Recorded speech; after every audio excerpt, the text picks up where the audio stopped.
wasn't until Thursday that I actually had a chance to listen to his Stratosphere Lounge podcast, which you can find conveniently enough on YouTube. Just type in Bill Whittle, and Whittle is exactly how it sounds, just like you're sitting on the front porch, making something creative out of a piece of wood. And you can find Bill Whittle on YouTube, and I highly recommend the Stratosphere Lounge podcast. Really good stuff. But I think maybe in the back of my mind I had known that Bill Whittle was a former leftist.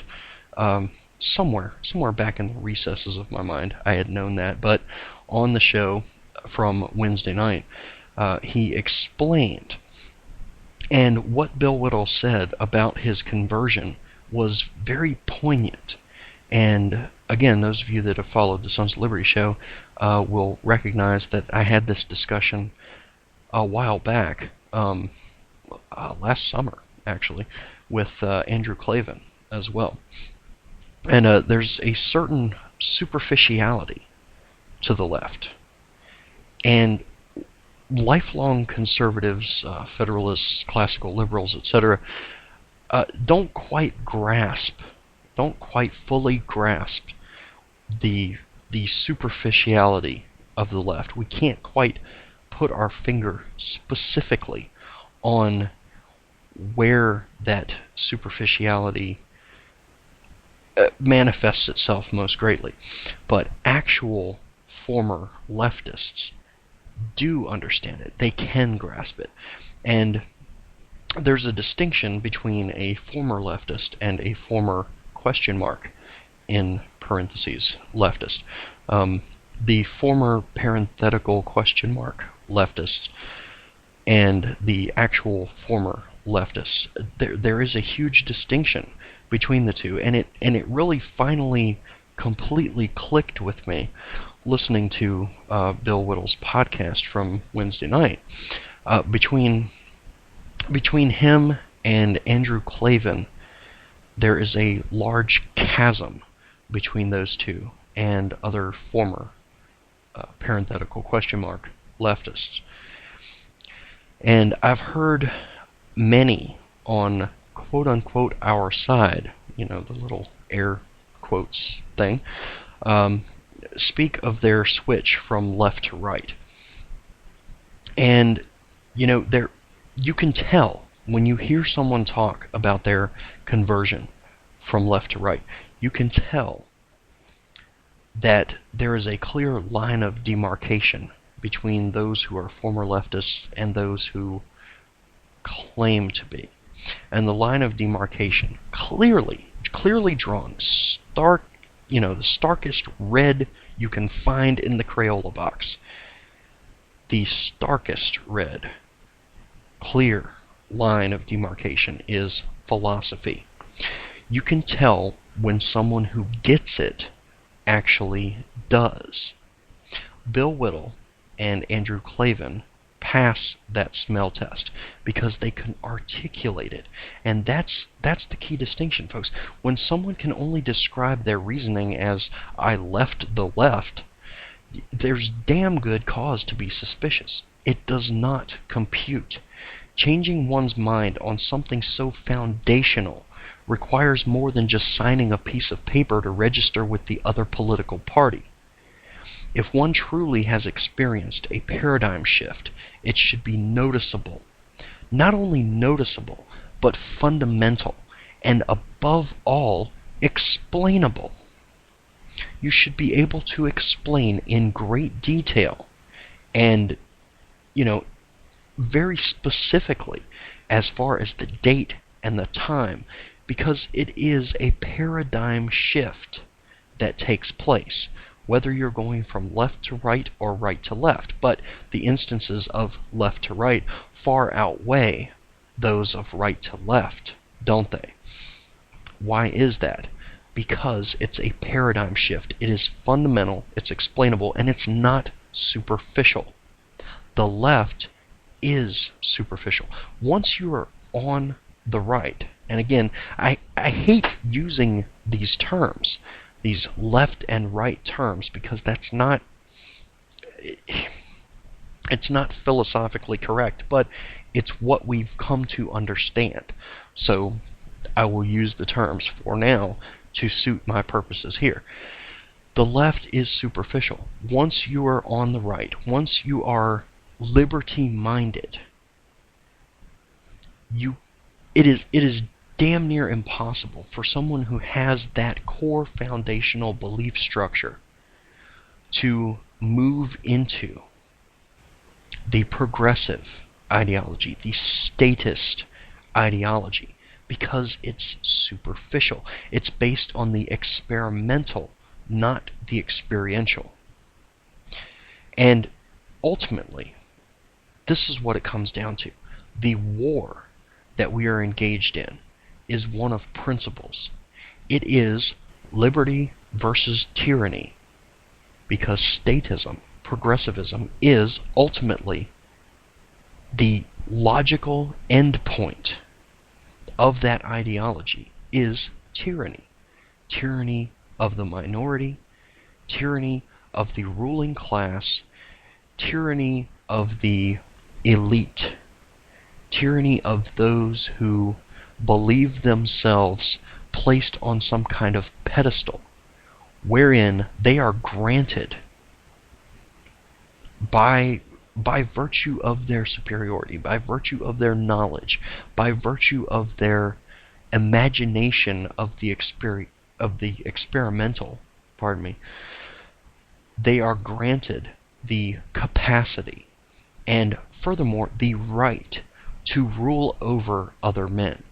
That, folks, is tyranny, plain and simple. And it is quite literally a war that we are engaged in, a war of principle, a war of culture that is ultimately good versus evil.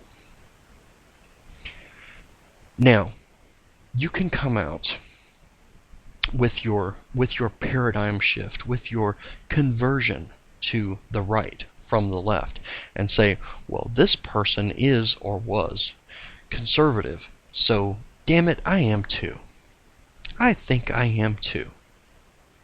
And I have seen that explanation. I have heard that explanation from certain people who will remain nameless here for now. This is not, folks, you have to understand, this is not a philosophical conversion. That person was a conservative, so I am too. That's not a philosophical conversion. It is shallow, superficial bandwagon jumping. Now, that's not to say, and far be it from me to say, that you can't be led to conservatism. That's nonsense. Of course someone can be led to conservatism. Of course someone can be led to classical liberalism. Of course someone can be led to first principles. There's nothing at all wrong with that. And this is why we preach conservatism. This is why we preach classical liberalism, to convert people. And that's absolutely fine. But winning back the culture, beating back the enemies of liberty, is about so much more than ballots. It's about core beliefs. And again, I talked about this, I think, briefly last week. And if not, I've certainly written about it, either at my blog or at the Trenches. By the way, thetrenches.us, for those of you interested. And when you get there, type in the search box paradigms, and you will find 3 pieces that I've written there so far. And part 4 is on the way. Be patient. The final piece of the puzzle, part 4, is in the works, but my smartphone ate some of the files on my SD card, unfortunately. So some of that has been lost, and it will have to be rewritten. But it's in process. So anyway, but I've certainly written about this on my blog and on the Trenches as well. That the idea that you can simply win a war of culture, a war of philosophy, a war of ideology, that you can win something so massive as that with an electoral victory is complete and utter nonsense. Because elections simply determine who holds an office. The philosophy of those who are chosen to hold those offices determine what happens after the election. And that is what is important. Not what happens on election day, but what gets implemented as a result of election day. We've heard the old cliche, the hackneyed cliche, elections have consequences. Well, yes, indeed they do, because elections determine who holds those offices. But the philosophy of those who hold those offices, the core beliefs of those who hold those offices, determine whether or not they will have the testicular fortitude to stand up in the halls of Congress and pass legislation, or not pass, preferably, legislation. And the legislation that they do pass perhaps would be best spent and best written if it undoes prior legislative acts. But beyond that, first principles, folks, are not subject to individual whims, whether they are acted upon in the privacy of a voting booth or whether they are influenced by personalities. First principles are not subject to individual whims. They are foundational. Philosophy is an entire worldview, not an issue of the day that makes a nice blog post. Sure, your worldview can be modified or confirmed by an influential person or book, of course. But core principles transcend that. Ultimately, folks, the failures of our federal government are a result of avoiding this fundamental truth, that an individual must never cede his own power to anyone, elected or not, who doesn't demonstrate core belief in first principles. Those failures of our federal government, $16 trillion in national debt, and $121 trillion in unfunded entitlement liabilities, and I spent a great deal of time on this last week. Those are the failures of our federal government. Simply taking these people, these elected officials or unelected officials, these spokesmen, these political pundits, whatever they happen to be, bloggers, just a blogger, whatever, taking these people at their word, as those dollar amounts clearly prove, hasn't worked out so well, has it?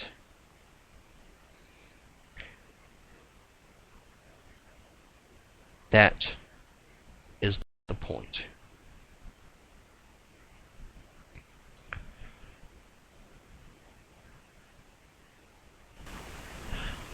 The bottom line is, we must have people of principle in positions of power and influence in Washington, D.C., in our state capitals, and in our county seats and our city councils. We must have people who adhere strictly to first principles in order to undo some of this damage that has been done. How can we teach others about a philosophy unless we fundamentally grasp it? And only then can we articulate it and win people over with it. Because classical liberalism, conservatism, at its core, aside from personal responsibility and free markets, aside from life, liberty, and the pursuit of happiness, aside from those specific points, at its core, classical liberalism affirms the fallibility of human nature.